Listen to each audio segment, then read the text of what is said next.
Shalom lekulam. Hope you're doing well, getting ready for Shabbat. Here we go. A quick thought in this week's Torah portion, Parshat Vayeishev. We talked about last week that Yaakov's coming back. He's coming back home. He's coming back to Eretz Yisrael. And this week's Torah portion starts off with the words Vayeishev Yaakov be'eretz migorei aviv be'eretz Canaan.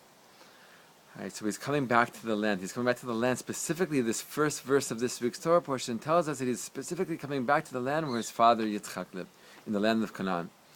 And the Kedushat Levi, Rabbi Levi Yitzchak of Berditchev, shares a teaching from the Ramban, Nachmanides, that basically links this idea of these words, this word specifically, Migorei Aviv, with Pachad, with typically translated as fear, that is attributed very much so to his father Yitzchak. Right, so what is it saying? Right, basically, there's a teaching that's brought down that Yaakov was worried, he was fearful, mityareh, which is another lashon, another language of fear, more specifically awe, but that he was afraid that yes, he had gotten a promise from Hashem before that this land was going to be his and his descendants, and this is what he was going to inherit, but he was afraid that his actions got in the way. He was afraid that something that he had done over the past many years, that he was outside of the land of Israel, and all of his issues and conflicts with Esav and living in Asaf Lavan, that something happened and that promise was no longer going to be existent. He had that fear.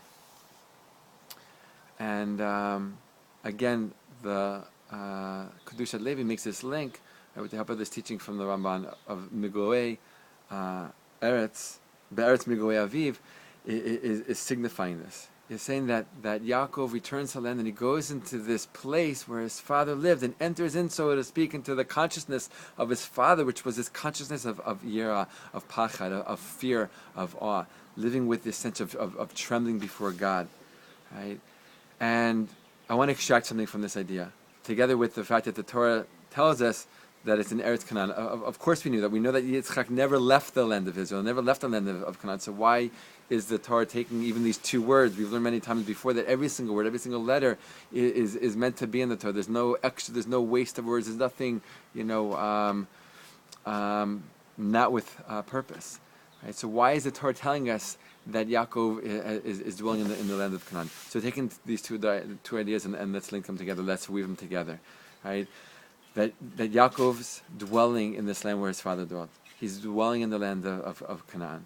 He's coming to this place of pachad, of yira, which is fear, but which is also consciousness, right? Which is awareness. Right? This idea that his father had of trembling before God, every single action he would weigh, he would measure, he would think about how is it going to affect me, how is it going to affect others, how is it going to affect the world, how is it going to affect the story of the world, how is it going to affect reality. Right? Is this awesome, incredible midah, this incredible attribute, right? And Yaakov is going back into that place. He himself is a balance of his grandfather Avram, who was ahava, who was chesed, who was love, who was kindness, and his father Yitzchak, who was pachad, who was yer, who was more kind of like gevurah, like strength and trembling and fear and awe. And he is the balance between those two things. But even in the balance, right, exists those two midot, exists those two attributes. And he's coming to this place, again, of pachad and yira, but we can understand this to be an awareness, a consciousness. Right? He's coming into a place where he's conscious of all of his actions. He's worried that maybe I did something, right, that will get in the way of the previous promise that Hashem made to me before this whole ordeal. It's an amazing thing. Right? He's saying that my actions have meaning in this world. My actions have power. My actions have significance. My actions can change reality, not just for me, but for others and possibly the entire world. That's an awesome, literally, an awesome place to be in.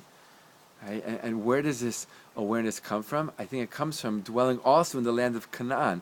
Canaan comes, Netivot Shalom talks about this in other places. Canaan comes from the Hebrew word hachna'ah, which is to humble yourself. Right? So he's coming to this really amazing place after these years of dealing with these challenging life experiences, with his brother Esav and again with his brother-in-law Lavan. He's coming to this really humble place, this really conscious place.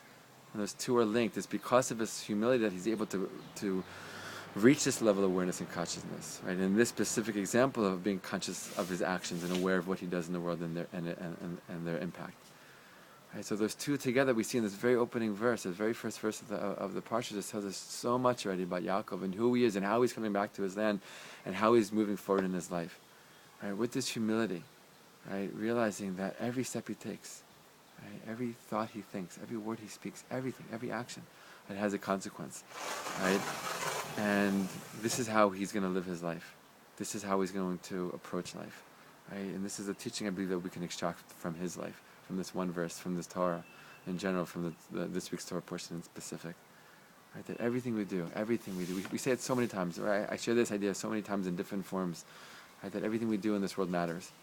Right? This week I had a friend who shared, we know there's a lot of things going on with climate change in this world, and the most recent tragedy that happened in the Philippines is so sad. Everyone should be well in here, but obviously a lot of people died and a lot of people got injured. And the people saying, Yalla, there's amazing chesed that happens after these things. There's amazing, relief works that go into place. And it's amazing. My friend was saying, great, amazing, Gaval, great.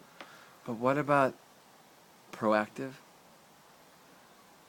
efforts? How can we prevent these things from happening in the future? What if we got serious about the issue of climate change and really looked at the way we live both as individuals and as communities and as nations and as corporations and made real change to prevent the next tragedy from happening? Right? So it's very powerful, and I connect with what she said very deeply, and I connect with what she said very, very intensely. But I also share with him, like, you know what? 100% I agree with you, but also, what if we looked at our own lives, right, and looked at our actions and look at them, how they affect the world around us. I specifically use the example of the second paragraph of the Shema that very beautifully and very openly links our actions with the way the earth works. Right? Our actions with the way the earth works. We act in a certain way, and the earth acts in response in a certain way. It's a very deep teaching. I'm not going to get into it right now, maybe for another week. Nitivot Shalom talks about it at length. But just want to end with a bracha for all of us that we should take tremendous inspiration and guidance from our forefather Yaakov, right? And how to live a life that's conscious, that's humble, that's aware, and live every day. Even if we do it 10% of the time, it's an incredible thing, right? Just to live our lives with the knowing that we matter, right? And our actions matter. And maybe that can inspire us to do a little bit more good every single day in our lives and affect more good and create more good. Right, and as Hanukkah is coming up so soon in a few days, upcoming this week, right? Vayeishev Yaakov, he's sitting down, he's dwelling. Right, God willing, in a few days we're going to be sitting down, staring at the lights of the Hanukkah menorah, the Chanukiah, looking at that intense, beautiful light, reminding us, right, that a little bit of light. We start the first night of Hanukkah with one little light, and a little bit of light pushes off a lot of darkness. Right, we should be blessed every single day, light, even little lights, right, and know and have faith and munah that every single one of the little lights that we light in this world with our actions, through our actions, pushes off a lot of darkness. We should be blessed to see a world filled with light, no more darkness, soon in our days. Shabbat Shalom, love and blessing from the land of Israel. Be well.